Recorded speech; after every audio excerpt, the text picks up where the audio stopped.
ओम शांति। 30 नवंबर 2023 के ईश्वरीय महावाक्य। पहले एक नज़र मुरली के मुख्य पॉइंट्स पर।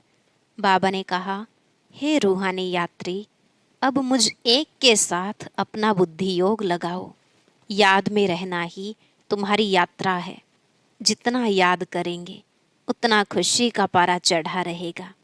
इस रूहानी यात्रा पर तुम्हें अपने साथियों को भी लेकर जाना है। यात्रा में कभी थकना नहीं। थकने वाले तो वापस चले जाते हैं। अभी तुम ससुर घर अर्थात स्वर्ग में जा रहे हो, जहाँ तुमको अपार सुख मिलेंगे। बाप तुम्हें नैनों पर बिठाकर इस दुख धाम से पार सुख धाम ले जाते हैं। फिर बाबा ने कहा, तुम्हें रहम दिल बन औरों को भी समझाना है। बाप को जानने से ही मनुष्य हीरे जैसा बनेंगे। न जानने वाले तो बिल्कुल कोड़ी मिसल पतित हैं। जिनकी बुद्धि सर्विस में चलती रहती है वही भविष्य में उच्च पद अच्छा पाएंगे। सर्विसेबल बच्चे ही बाप की दिल पर चढ़ते हैं। याद रखो, तदबीर का समय यही है, इसलिए पुरुषार्थ कर तकदीर बना लेनी चाहिए, नहीं तो बहुत पछताएंगे। और लास्ट में बाबा ने कहा, हर एक को अपने दिल पर हाथ रख पूछना चाहिए कि मैं कितना पढ़ता हूँ, परंतु जिनकी तकदीर में नहीं है वह धारणा भी नहीं करते। ज्ञान मानसरोवर में रोज ज्ञान स्नान करते रहो तो तुम बहिश्त की बीबी अर्थात महारानी बन जाएंगे। अब सुनते हैं महावाक्यों को विस्तार से। बाबा ने कहा, मीठे बच्चे, तुम्हें रूहानी पंडा बन यात्रा करनी और करानी है। याद ही तुम्हारी यात्रा है। याद करते रहो तो खुशी का पारा चढ़े। प्रश्न, निराकारी दुनिया में जाते ही कौन से संस्कार समाप्त हो जाते और कौन से संस्कार रह जाते हैं? उत्तर, वहाँ नॉलेज के संस्कार समाप्त हो जाते, प्रारब्ध के संस्कार रह जाते हैं। जिन संस्कारों के आधार पर तुम बच्चे सतयुग में प्रारब्ध भोगते हो, वहाँ फिर पढ़ाई का वो पुरुषार्थ का संस्कार नहीं रहता है। प्रारब्ध मिल गई फिर ज्ञान खत्म हो जाता है। गीत, रात के राही थक मत जाना, सुबह की मंजिल दूर नहीं। ओम शांति। यहाँ सम्मुख शिव भगवानुवाच है। गीता में दिखाते हैं श्री कृष्ण भगवानुवाच, परंतु श्री कृष्ण तो उस नाम रूप से सम्मुख हो न सके। यह तो सम्मुख कहते हैं, निराकार भगवानुवाच। श्री कृष्ण वाच कहें तो वह साकार हो जाता है। जो भी वेद शास्त्र आदि सुनाते हैं वह ऐसे नहीं कहेंगे कि भगवानुवाच, क्योंकि वह साधु संत महात्मा आदि सब साकार में बैठे हैं। और फिर बाप कहते हैं, हे रूहानी राही। रूहानी बाप जरूर रूहों को ही कहेंगे कि बच्चे थक मत जाना। यात्रा पर कई थक जाते हैं तो फिर वापस आ जाते हैं। वह है जिस्मानी यात्रा। भिन्न भिन्न मंदिरों में जिस्मानी तीर्थ यात्रा करने जाते हैं। कोई शिव के मंदिर में जाते हैं, वहाँ सब जिस्मानी चित्र रखे हैं भक्ति मार्ग के। यह तो सुप्रीम रूह परम पिता परमात्मा आत्माओं को कहते हैं कि हे बच्चे, अब मुझ एक के साथ बुद्धि का योग लगाओ। और ज्ञान भी देते हैं। तीर्थों पर जाते हैं तो वहाँ भी ब्राह्मण लोग बैठे हैं, कथा कीर्तन करते हैं। तुम्हारी तो एक ही सत्यनारायण की कथा है, नर से नारायण बनने की।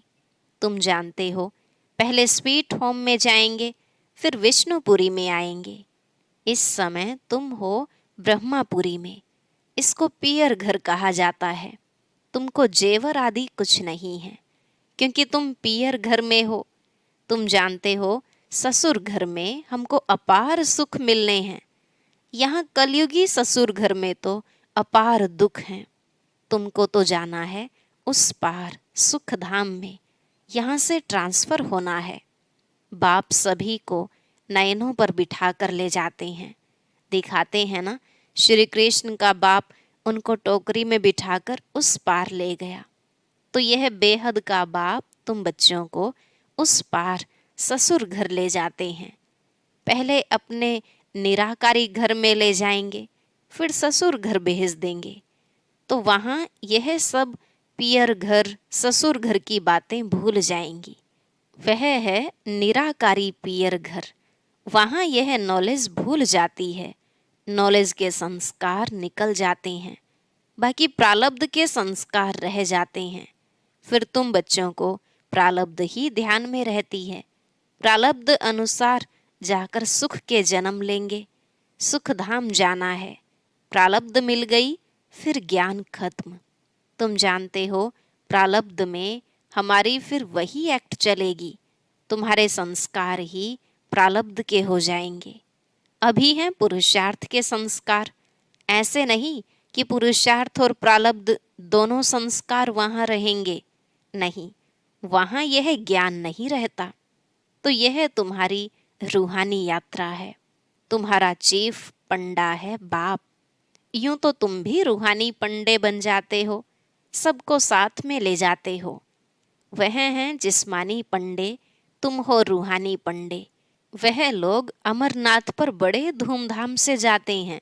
झुंड के झुंड खास अमरनाथ पर बहुत धूमधाम से जाते हैं। बाबा ने देखा है कितने साधु संत बाजे गाजे ले जाते हैं, साथ में डॉक्टर आदि भी ले जाते हैं, क्योंकि ठंडी का समय होता है, कई बीमार पड़ जाते हैं। तुम्हारी यात्रा तो बहुत सहज है। बाप कहते हैं याद में रहना ही तुम्हारी यात्रा है। याद मुख्य है। बच्चे याद करते रहें तो खुशी का पारा चढ़ा रहे। साथ में औरों को भी यात्रा पर ले जाना है। यह यात्रा एक ही बार होती है। वह जिस्मानी यात्राएं तो भक्ति मार्ग से शुरू होती हैं। वह भी कोई शुरुआत में नहीं होती। ऐसे नहीं कि फट से मंदिर चित्र आदि बन जाते हैं। वह तो आहिस्ते आहिस्ते बाद में बनते जाते हैं। पहले पहले शिव का मंदिर बनेगा। वह भी पहले घर में सोमनाथ का मंदिर बनाते हैं, तो फिर कहाँ जाने की दरकार नहीं रहती। यह मंदिर आदि बाद में बनते हैं, समय लगता है। आहिस्ते आहिस्ते नए शास्त्र, नए चित्र, नए मंदिर आदि बनते रहते। टाइम लगता है, क्योंकि पढ़ने वाले भी चाहिए ना। मठ आदि जब वृद्धि को पाएंगे, फिर विचार होगा शास्त्र बनाए। तो इतने तीर्थ स्थान बने, मंदिर बने, चित्र बने, टाइम लगता है ना। भल कहा जाता है कि भक्ति मार्ग द्वापर से शुरू होता है, परंतु टाइम तो लगता है ना। फिर कलाएं कमती होती जाएंगी। पहले अव्यभिचारी भक्ति, फिर व्यभिचारी भक्ति हो जाती है। यह सब बातें अच्छी रीति चित्रों पर सिद्ध कर बताई जाती हैं। समझाने वालों की बुद्धि में यही चलता रहेगा कि ऐसे ऐसे चित्र बनाएं, यह समझाएं।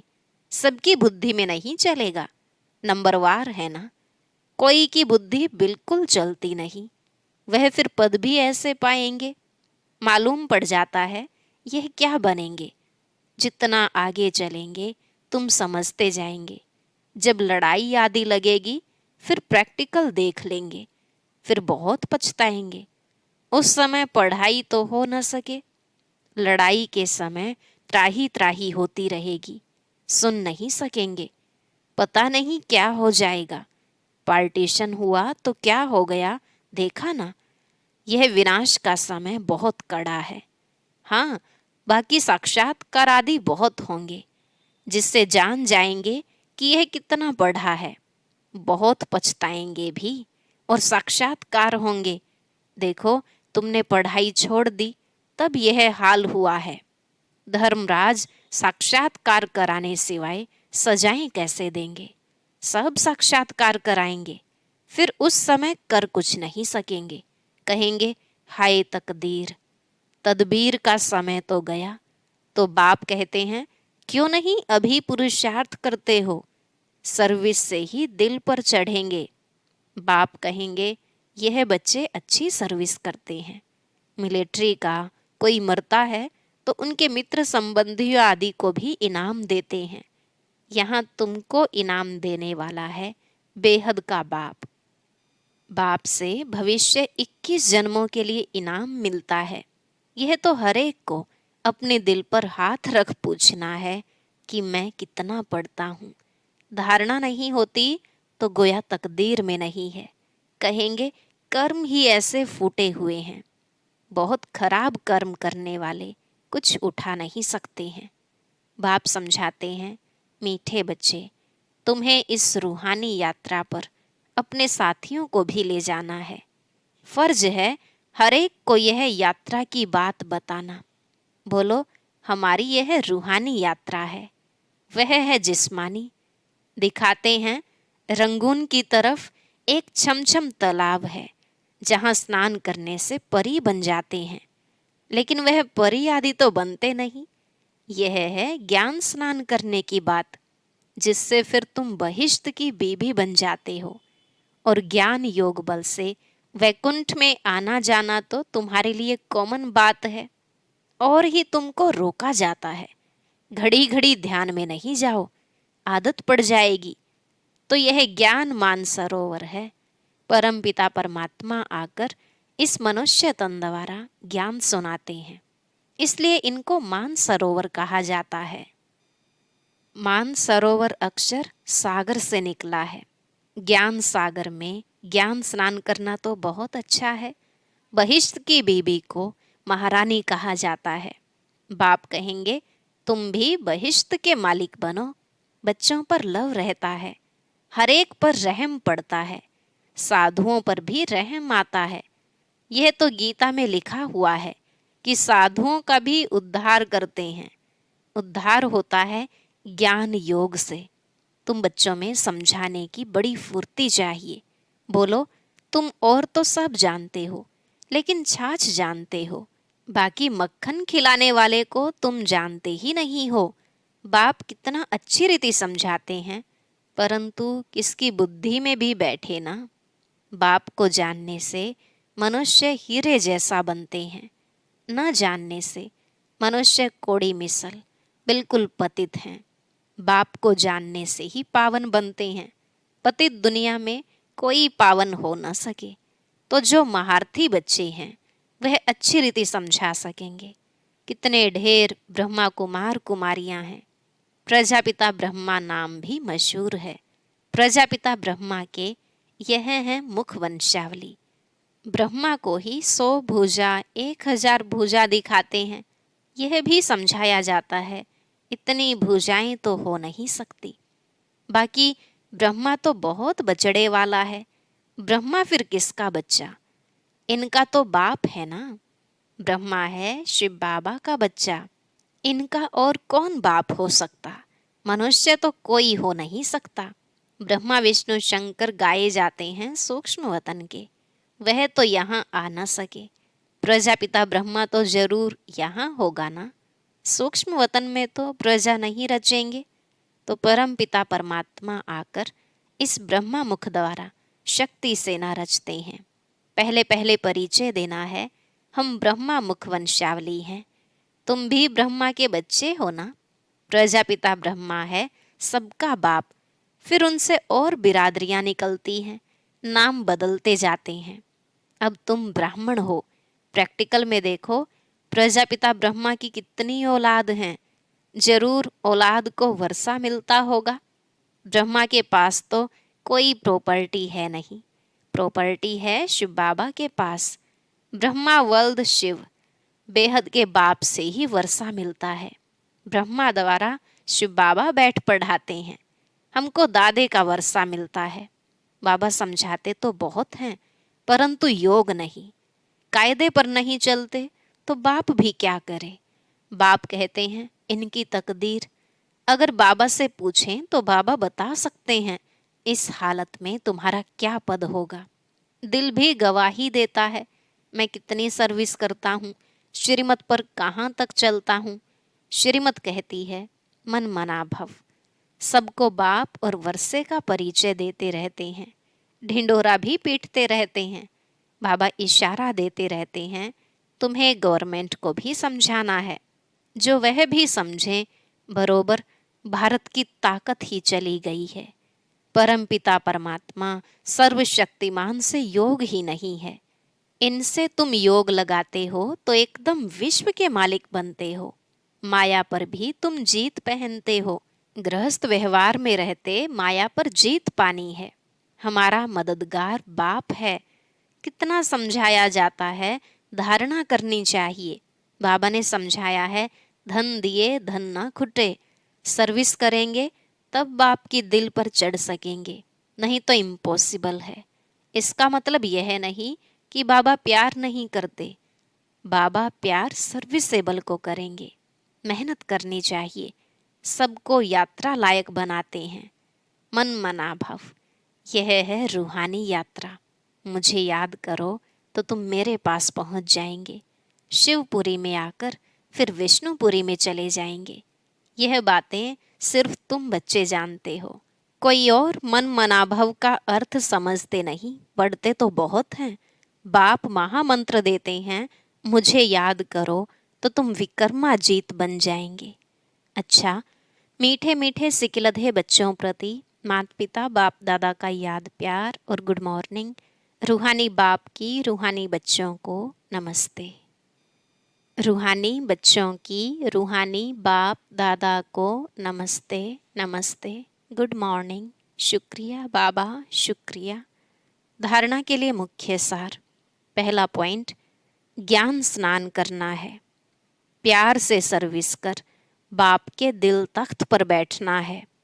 पुरुषार्थ के समय में अलबेला नहीं बनना है। दूसरा, बाप की पलकों पर बैठ कलयुगी दुख धाम से सुख धाम चलना है। इसलिए अपना सब कुछ ट्रांसफर कर देना है। आज का वरदान, जीवन में दिव्य गुणों के फूलों की फुलवाड़ी द्वारा खुशहाली का अनुभव करने वाले एवर हैप्पी भव। जीवन में दिव्य गुणों के फूलों की फुलवाड़ी द्वारा खुशहाली का अनुभव करने वाले एवर हैप्पी भव। बाबा ने कहा, सदा खुशहाल अर्थात भरपूर संपन्न। पहले कांटों के जंगल में जीवन थी, अभी फूलों की खुशहाली में आ गए। सदा जीवन में दिव्य गुणों के फूलों की फुलवाड़ी लगी हुई है। इसलिए जो भी आपके संपर्क में आएगा उसे दिव्य गुणों के फूलों की खुशबू आती रहेगी और खुशहाली देख करके खुश होंगे, शक्ति का अनुभव करेंगे। खुशहाली औरों को भी शक्तिशाली बनाती और खुशी में लाती है। इसलिए आप कहते हो कि हम एवर हैप्पी हैं। स्लोगन, मास्टर सर्वशक्तिमान वह हैं जो माया के बुदबुदों से डरने के बजाय उनसे खेलने वाले हैं। मास्टर सर्वशक्तिमान वह हैं जो माया के बुदबुदों से डरने के बजाय उनसे खेलने वाले हैं। ओम शांति। अब सुनते हैं आज का अव्यक्त ज्ञान मोती। इसके लिए ऊपर दिए गए बॉक्स पर क्लिक करें।